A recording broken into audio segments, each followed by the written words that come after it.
श्री गणेशाय नमः। जैसे गुण बीज में होते हैं, हम बीज बोते हैं ना, उन सभी बीजों में गुण होते हैं। अलग अलग फूलों के बीज होते हैं जो विविध रंगों में उसी जमीन से उत्पन्न होते हैं, क्योंकि बीजों में संस्कार होते हैं। उसी प्रकार से वे उसी जमीन से उगते हैं, एक ही जमीन से, पर फिर भी उनके रंग अनेक होते हैं। तो ये बात है गुणों की, और गुणातीत होने से व्यक्ति अपनी मूल अवस्था में स्थापित हो जाता है, स्वस्वरूप में स्थापित हो जाता है। तो ज्ञानातीत होना क्या है कि जब हमारे संस्कार जो गुणों के रूप में हम में उपस्थित है, वे जब दग्ध हो जाते हैं, जल जाते हैं। बीज को जला दीजिए, फिर उसमें से कोई पौधा उत्पन्न नहीं होगा, न कोई फल होगा, किसी भी तरह का पौधा नहीं उत्पन्न होगा।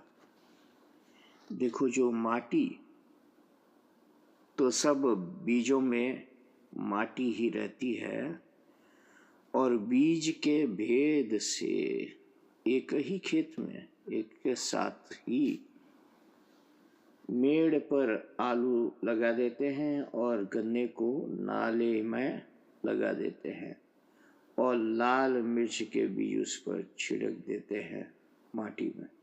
तो माटी एक रहती है और लाल मिर्च का बीज तीता होता है, उससे तीती मिर्च पैदा होती है।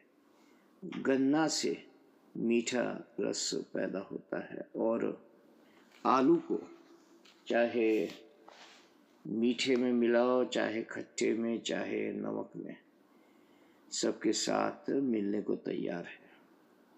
माटी एक होने पर भी बीज के भेद से जैसे पौधे अलग हो जाते हैं, उसी प्रकार ये जो जीव है, जीवात्मा, आपने ध्यान दिया होगा, ज ई व ई और ज, चेतन की प्रधानता से जो बीज होता है उसको जीव कहते हैं। बीज और जीव दोनों मूलतः एक ही है। पेड़ पौधा चाहे कुछ भी हो, उससे जीव होता है और बीज भी होता है। मिट्टी के एक होने पर भी बीज की अनेकता से पौधे में अनेकता हो जाती है।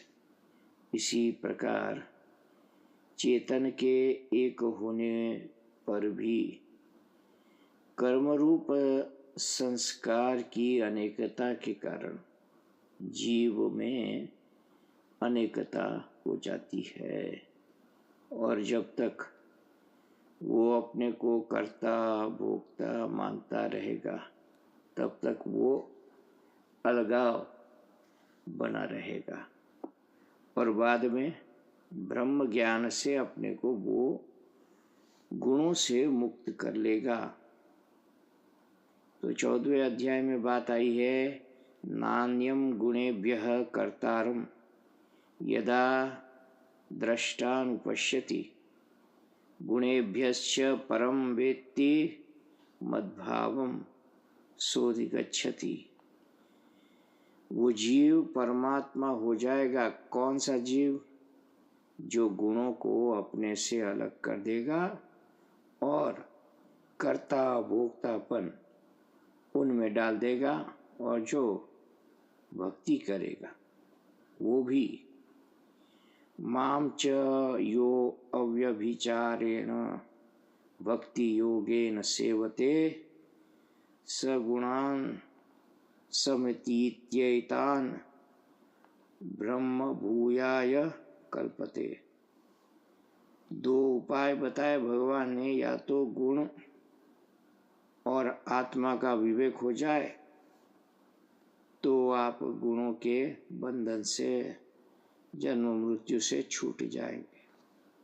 आपकी जो बीजात्मकता है वो दग्ध हो जाएगी, फिर कोई पौधा पैदा नहीं होगा, न मनुष्य की, न पशु की, न पक्षी की। फिर तो आप अपने को परमात्मा के रूप में ही अनुभव कर सकेंगे। दूसरा उपाय है भक्ति का। इस तरह से भगवान ने बताया कि आप किस प्रकार गुणातीत हो जाते हैं और ब्रह्म स्वरूप को प्राप्त हो जाते हैं। गीता मुख्यतः ब्रह्म ज्ञान का विषय है।